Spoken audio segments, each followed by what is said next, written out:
How long have you had your fungal infection for again? You know what, like, I think what I was saying last time, like, it's one of those things now where it's been obviously like, over the course of so many years, I don't actually know for definite. How many years would you say?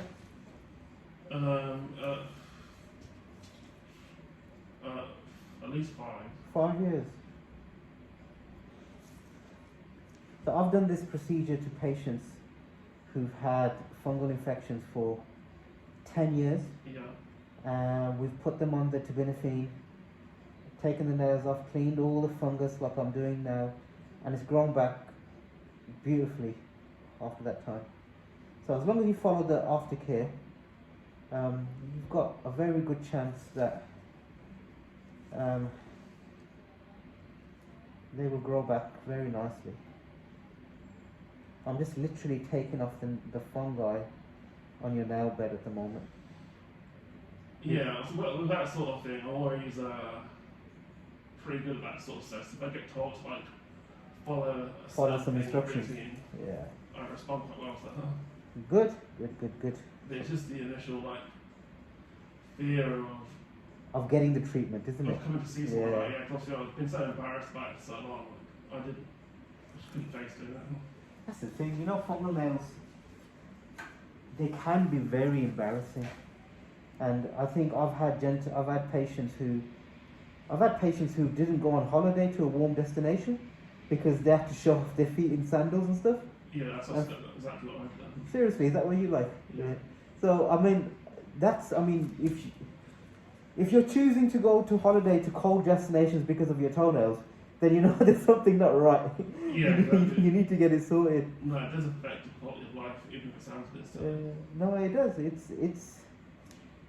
As I tell all my patients, anything that affects your self-confidence, Yeah. and if it's to do with your feet, you should definitely take it seriously. Yeah, no, definitely. Okay. I think it's one of those things that as I was growing up, I didn't really ever take care of or consider. But now, obviously, like going forward, it's something that I'm definitely going to be like mindful of. That's beautiful nail bed now.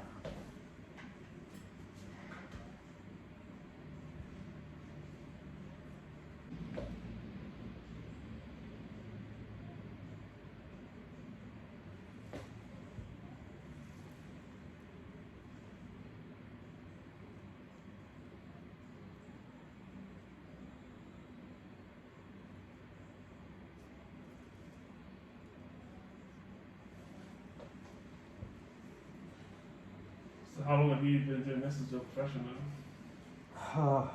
Take a guess. Oh, I couldn't tell you. It's one of those things where it's hard to gauge at your age. So. I know, I look damn young for my age. I qualified in 1995.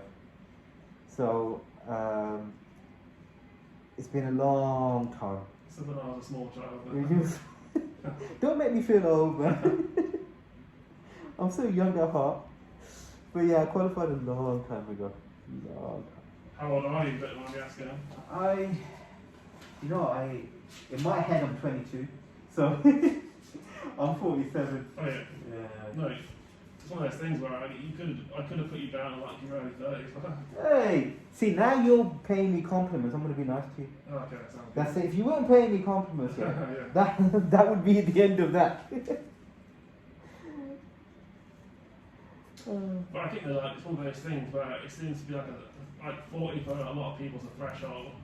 They either like rapidly age or they look after themselves. And I tell you something. I go to the gym every single day, yeah. and twice a week I go to the gym twice a day. So I'm addicted to training. And I'm addicted to lifting weights, which I think really helps keep you young.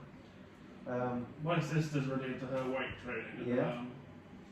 She's obviously always like raves about how good it is for like her mental health Yeah. and like that. I think I would struggle with my mental health if it wasn't for training. Yeah. Training keeps me on a level. Yeah, I think when my sister was like in her teens, that's what she struggled with her mental health. And I think from like 18 onwards and stuff, she got into her weight training. It's never been an issue since then. So obviously, like, you get serotonin and all that sort of thing. I think I get addicted to that adrenaline rush from lifting heavy weights. Yeah. And right now I'm training one of my friends, and he hasn't been to the gym for 10 years, so he can only train in the evenings because I like training first thing in the morning at 7 o'clock in the morning. Yeah, you go either way, don't you? Yeah. Early bird or late night. But like training in the evening I find it very difficult. Very, very difficult. Yeah, I feel like, well, if I like do exercise in the evening, like energy levels are just non-existent. Especially if you've had a whole day at work. Yeah, that's the thing. And I get to, my first patient's usually 8 o'clock in the morning. I finish at 6, 7, and then going to the gym for 8, and then doing 2 hours of weight training. But it's helping my friend a lot because he was struggling with these mental health, and I think it's really helped him. So that's good.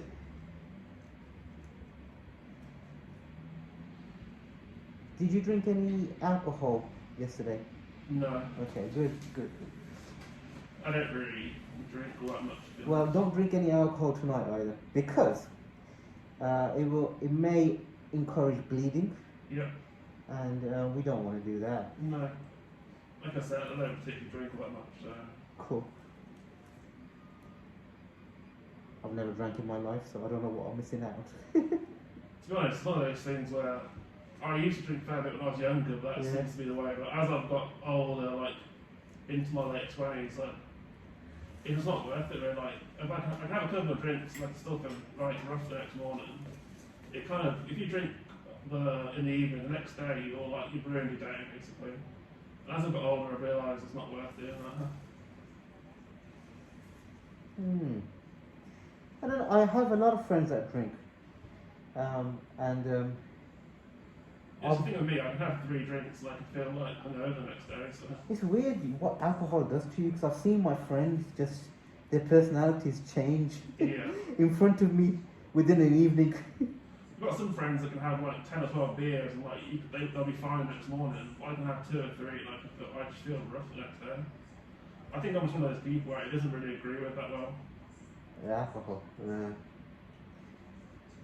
suppose I've got a vice. I like going to shisha with my friends. Hook up. Yeah, everyone's allowed their own vice, aren't they? That's my vice, but I've never been drunk from smoking shisha. No, I think shisha's quite a good social thing as well. Yeah, it's like the ones I have are so mild. They have strawberry flavour. It's just a question of talking to my friends over something. Yeah, no, definitely. I think a lot of people use alcohol as like a social. Yeah. Yeah, within my profession, everybody, alcohol's a big thing. Alcohol and golf, and both things I can't do. Sounds like I've got a couple of my best friends work in property, and golf and alcohol are like the 2 big things in their field. Yeah, it's the same in medicine. I just don't get it. Well, my friend Jack, he's in the property, and he rents a house with a couple of lads in Edgbaston. Yeah.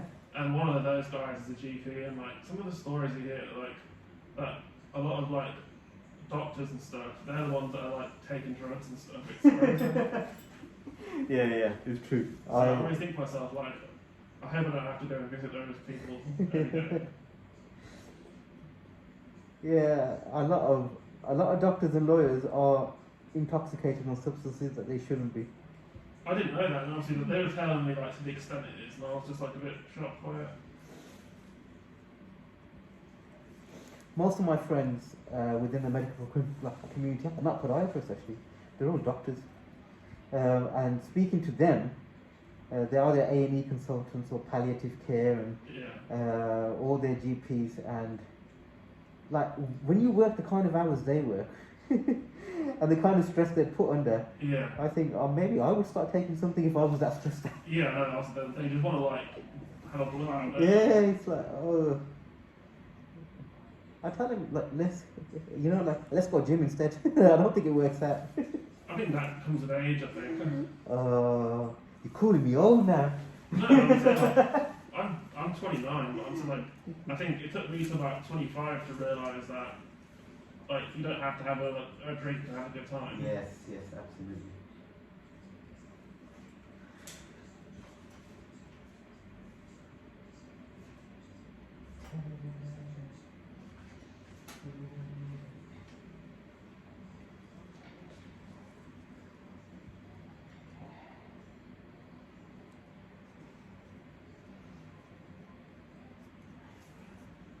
That is 2 nails done. Okay. We're getting there slowly. Yeah, slowly but surely. That's the way to do it.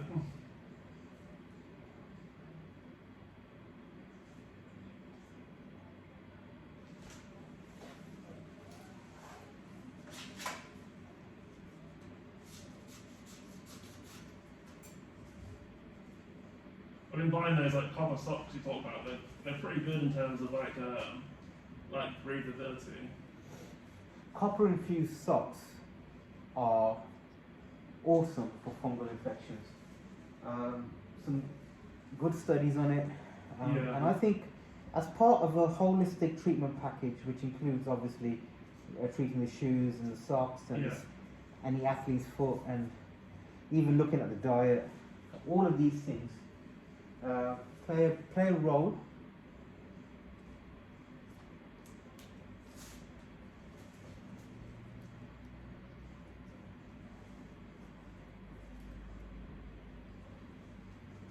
I think one of the things that is not spoken about enough when it comes to fungal nail infection is the influence of diet Mm-hmm. on your and how eating certain foods can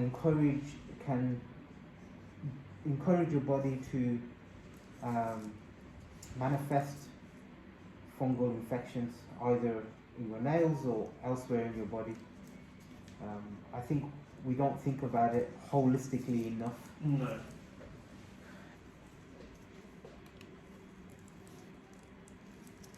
So with this one, there's very little nail left because the fungus has eaten away at it. Mm-hmm. So I'm going to take what remaining nail there is, and there is a little bit. I'm going to make sure I can get it all off.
We need to physically clean this nail bed up.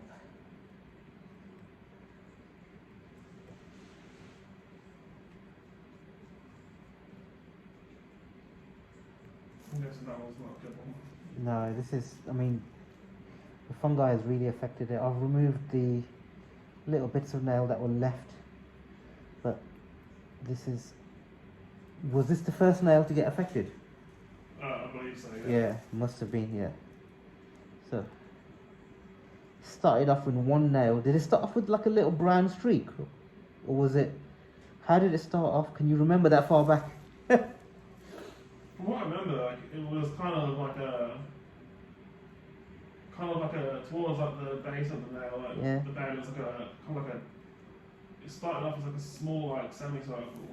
Like, Was it brown, black, green? it was kind of like dark yellow brown. Dark yellow brown. Yeah. Okay. And then, I believe it was like you said. It's yeah, been it was there so for many years ago now. So it's difficult to quite remember, but it was just that one nail, and obviously, And then it just spread to everywhere. it spread like wildfire really Yeah. quickly. And to be honest, when it first begun, I didn't actually really know what the hell it was. Did you go see your doctor initially? No. Yes.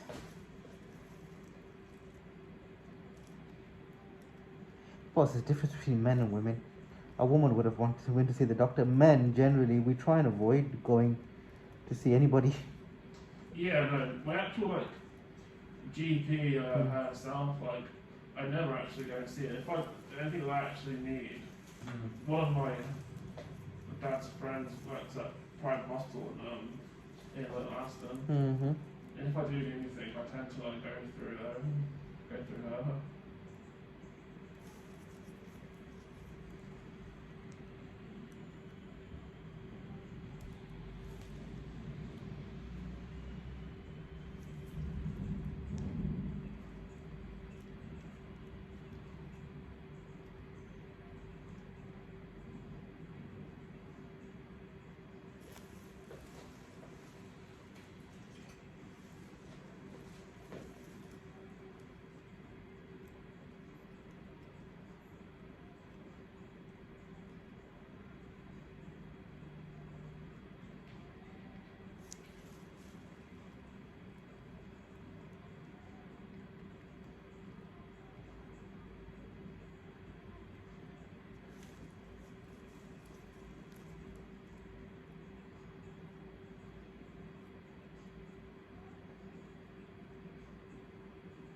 Okay, that looks pretty good now.